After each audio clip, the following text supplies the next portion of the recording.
നിങ്ങൾ ഒരേ ചോദ്യം പല വിധത്തിൽ ചോദിച്ചാൽ അല്ല, ഇതിലെ നമ്മൾ മനസ്സിലാക്കേണ്ടത് എന്താണെന്ന് വെച്ച് കഴിഞ്ഞിട്ടുണ്ടെങ്കിൽ UDFിൻ്റെ ഒരു വിജയം ഉറപ്പായി വരുമ്പോൾ ഇത്തരത്തിലുള്ള ചർച്ചകളൊക്കെ സാധാരണയാണ്.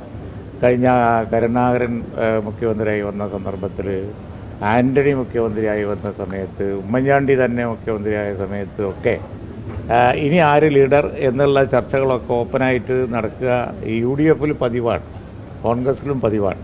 പക്ഷെ അതുകൊണ്ട് കുഴപ്പമൊന്നുമില്ല. അതൊക്കെ പിന്നെ തീരുമാനിക്കാനുള്ള കെൽപ്പ് ആ പാർട്ടിക്കിട്ട്. മറ്റൊരു പ്രധാനപ്പെട്ട കാര്യം, AP വിഭാഗം നേതാവായിട്ടുള്ള അബ്ദുൽ ഹക്കീം അസ്സരി ഒരു അഭിമുഖത്തിൽ പറയുകയായിരുന്നു, ഈ ലീഗ് കുറച്ചും കൂടെ രാഷ്ട്രീയമായി കരുത്താർജിക്കണം, ഏതെങ്കിലും ഒരു മതസംഘടനയെ മാത്രം ആശ്രയിച്ച് നിൽക്കേണ്ടതില്ല, ഒരു ചാരിറ്റി പ്രവർത്തനം എന്നതിനൊക്കെ ഉപരി ലീഗ് വളരണം. ഇതൊരു ഉപദേശമായി കാണുന്നുണ്ടോ? ഹക്കീം അസ്സരിയ പറയുന്നത് AP. നല്ല കാര്യം, ആര് പറഞ്ഞാലും ഒരു കുഴപ്പമില്ല. ലീഗ് ഒരു പൊതുവേദി എന്നുള്ള നിലക്കും അതുപോലെ തന്നെ ഇവിടുത്തെ പൊതുസമൂഹത്തിൽ വളരെ സ്വാധീനം ചെലുത്തുന്ന ഒരു സംഘടന എന്നുള്ള നിലക്കും മതേതര വോയിസസിനെ, അതിപ്പോൾ ന്യൂനപക്ഷ വർഗീയത പിന്നെ വരാൻ പോകുമ്പോൾ അതിനെയും തടയും, ഭൂരിപക്ഷ വർഗീയത ചില വിഭാഗങ്ങളുടെ അവകാശങ്ങളെ തട്ടിമാറ്റി അവരെ ഇല്ലാതാക്കാൻ ശ്രമിക്കുമ്പോൾ അതിനെയും തടയും. ആ ലീഗിൻ്റെ ഒരു പ്രത്യേക പൊസിഷൻ, അതിൻ്റെ ഇമ്പോർട്ടൻസ് മനസ്സിലാക്കുന്നത് സന്തോഷമുള്ള കാര്യമാണ്. അദ്ദേഹം ഓർമ്മിപ്പിക്കുന്ന മറ്റൊരു കാര്യം, ഈ പിളർപ്പിൻ്റെ കാര്യം അദ്ദേഹം ഓർമ്മിപ്പിച്ചിട്ട് പറയുന്നുണ്ട്, അതായത് EK സമസ്ത വിഭാഗത്തിന് ഒരു സ്വാതന്ത്ര്യം വേണം, അതുകൊണ്ട് അതിപ്പോൾ അവർ ആഗ്രഹിക്കുന്നുണ്ട്, ആ ഒരു പ്രതിസന്ധിയിലാണ് അവർ നിൽക്കുന്നത് എന്ന് അദ്ദേഹം ഓർമ്മിപ്പിക്കുന്നുണ്ട് ലീഗുമായിട്ട്. അല്ല, അതൊക്കെ അങ്ങനെ വിലയിരുത്താൻ അദ്ദേഹത്തിന് അവകാശമുണ്ടല്ലോ. പിന്നെ എന്തായാലും ലീഗിന് അതിൻ്റേതായ പ്രാധാന്യമുണ്ട്. പരമ്പരാഗതമായി മതസംഘടനകളുടെയൊക്കെ മുഖ്യധാരയിലുള്ള മുഴുവൻ മതസംഘടനകളുടെയും പിന്തുണയുണ്ട്. പിന്തുണ ഇല്ലാത്തത് തീവ്ര സമീപനം എടുക്കുന്നവരുടെ മാത്രമേ ഉള്ളൂ. അത് ഞങ്ങൾ അതാത് കാലത്ത് അവരോട് ഫൈറ്റ് ചെയ്താണ് ഞങ്ങൾ വന്നിട്ടുള്ളത്. ആരുമായിട്ട് പ്രശ്നങ്ങളൊന്നുമില്ല. അതൊക്കെ ഒരു ഇഷ്യൂ ബേസ്ഡ് ഡിസ്കഷനാണ്. അത് തീരുമ്പോൾ അത് തീരും. അപ്പോൾ നിങ്ങൾക്കുള്ള വാർത്തയും പോവും, പിന്നെ അത് വരില്ല, അത്രയേ ഉള്ളൂ.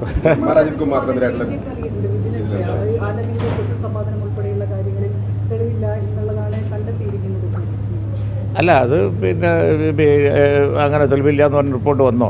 ഞാൻ കണ്ടിട്ടില്ല. അതിൻ്റെ വിശദാംശങ്ങൾ പരിശോധിക്കട്ടെ, എന്നിട്ട് പറയാം.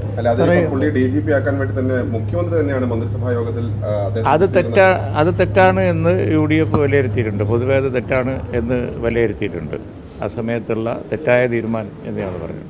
സാർ, ഈ BDJS അതൃപ്തി പ്രകടിപ്പിച്ച് നിൽക്കുന്നു, BJPയുമായി ഒത്തുപോകുന്നത് ശരിയല്ല, UDFിലേക്ക് പോകാനുള്ള ആഗ്രഹങ്ങൾ അതിൽ പല നേതാക്കൾക്കും ഉണ്ടെന്ന് പറയുന്നു. എങ്ങനെയുണ്ട് ഈ മുന്നണി വിപുലീകരണം അല്ലെങ്കിൽ BDJS ഉൾപ്പെടുത്തുന്നത് ചിന്തിക്കാൻ കഴിയുന്ന കാര്യമാണോ? അല്ല, UDFിൽ ഇപ്പോൾ ഞാൻ നേരത്തെ പറഞ്ഞതുപോലെ UDF അധികാരത്തിൽ വരും എന്ന ഒരു ട്രെൻഡ് ഉണ്ടായിട്ടുണ്ട്. അപ്പോൾ UDF ആയിട്ട് സഹകരിക്കണം എന്ന് പല കക്ഷികളും ഇപ്പോൾ അങ്ങനെയുള്ള ഒരു ലക്ഷണം പ്രകടിപ്പിക്കുന്നുണ്ട്. UDF പുതിയ കക്ഷികളുടെ കാര്യമൊന്നും വിലയിരുത്തിയിട്ടില്ല. അതൊക്കെ അതാത് സമയത്ത് മെറിറ്റിൽ ഡിസ്കസ് ചെയ്തിട്ട് ഞങ്ങൾ തീരുമാനിക്കും. പക്ഷെ എന്തായാലും ഒരു കാര്യം തീർച്ചയാണ്, സംസ്ഥാനത്ത് ഇന്നത്തെ ഈ ദുരവസ്ഥയിൽ നിന്നൊരു ചേഞ്ച് വേണം എന്നുള്ള ചിന്ത ജനങ്ങളിൽ ഉണ്ടായിട്ടുണ്ട്. അതിൻ്റെ ഇൻഫ്ലുവൻസ് സ്വാഭാവികമായി എല്ലാ പാർട്ടികളിലും ഒക്കെ ഉണ്ടായി വരുന്നുണ്ടാവും. പക്ഷേ UDF വിലയിരുത്തിയിട്ടില്ല.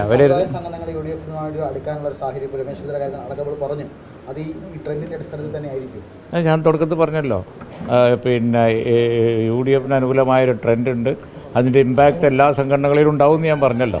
വയനാട് കാര്യത്തിലെ പട്ടികയിലടക്കം വലിയ പിശകുകൾ വന്നിട്ടുണ്ട്. അതൊരു ഗൗരവമായിട്ട് സർക്കാർ എടുക്കുന്നത്. അത് വളരെ വളരെ ഗൗരവമുള്ള വിഷയം തന്നെയാണ്.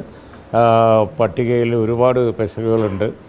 മാത്രമല്ല, പുനരധിവാസവും അതുപോലെ തന്നെ സഹായം വാഗ്ദാനം ചെയ്ത സംഘടനകളെ പങ്കെടുപ്പിച്ചുകൊണ്ട് വളരെ ഭംഗിയായിട്ട് അതിവേഗം നടത്തേണ്ടിയിരുന്ന, യുദ്ധകാലാടിസ്ഥാനത്തിൽ നടത്തേണ്ടിയിരുന്ന പുനരധിവാസ പരിപാടികളും കാര്യങ്ങളുമൊക്കെ വളരെ ഡിലേ ആയിട്ടുണ്ട്. ഞങ്ങളതിലുള്ള അസ്വസ്ഥത ഗവൺമെൻറ്റിനോട് പ്രകടിപ്പിച്ചിട്ടുണ്ട്. ഗവൺമെൻറ് ഇപ്പോൾ എന്താ മീറ്റിംഗ് വിളിക്കാൻ പോകുന്നതൊക്കെ പറയുന്നുണ്ട്, എന്താണെന്ന് നോക്കട്ടെ. പക്ഷേ ഇപ്പം തന്നെ വളരെ താമസിച്ചു. ലിസ്റ്റാണെങ്കിൽ കുഴപ്പം, പിന്നെ അതുപോലെ തന്നെ ഭൂമി എടുക്കുന്നത് സംബന്ധിച്ച് കാലതാമസം.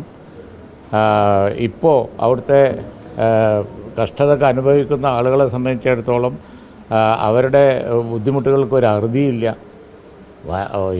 അവിടെ ഉണ്ടായ ദുരന്തം പോലുള്ളൊരു ദുരന്തത്തിന് ശേഷം ജനങ്ങൾ പ്രതീക്ഷിച്ച കാര്യങ്ങളല്ല ഇപ്പോൾ നടന്നുകൊണ്ടിരിക്കുന്നത്. അത് അതീവ അപലപനീയമായ കാര്യമാണ്, മാത്രമല്ല മോശമാണ്. ഇത് പിന്നെ നിയമസഭക്കകത്തും പുറത്തുമൊക്കെ ഞങ്ങൾ തീർച്ചയായിട്ടും വലിയ വിഷയമാണ്. അല്ല, മാധ്യമ വാർത്തകളുടെ അടിസ്ഥാനത്തിൽ മാധ്യമ രംഗത്ത് പ്രവർത്തിക്കുന്ന പ്രവർത്തകരെ, അതിൻ്റെ പിന്നെ വക്താക്കളെ, അവർ ഫീൽഡിൽ പ്രവർത്തിക്കുന്ന ആളുകളെയൊക്കെ അവരെ ഉപദ്രവിക്കുന്നത് ശരിയല്ല. അത് അങ്ങനെയുള്ള കാര്യങ്ങളുണ്ട് എങ്കിൽ പ്രതിപക്ഷം അതിനെ ഒരു കാലത്തും അനുകൂലിക്കാൻ പോകുന്നില്ല. അതാ ഞാൻ പറഞ്ഞത്.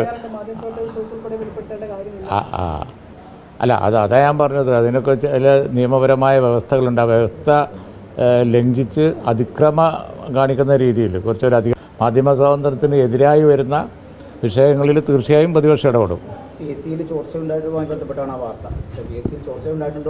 ഏതില്? അത് മാധ്യമപ്രവർത്തകർ പുറത്തു കൊണ്ടുവരേണ്ട വിഷയം തന്നെയാണല്ലോ, യാതൊരു സംശയവുമില്ല. മാധ്യമപ്രവർത്തകരുടെ പിന്നെ സംഭാവന ആ കാര്യങ്ങളിൽ ഇപ്പോൾ മാർക്ക് കാര്യത്തിൽ, പിന്നെ റിസൾട്ട് കാര്യത്തിൽ ഒക്കെ വന്നിരിക്കുന്നത് വലിയ സംഭാവനയാണ്. അതൊക്കെ റൈറ്റാണ്. ആ റൈറ്റിന് വേണ്ടി പ്രതിപക്ഷം പോരാടും, യാതൊരു സംശയം.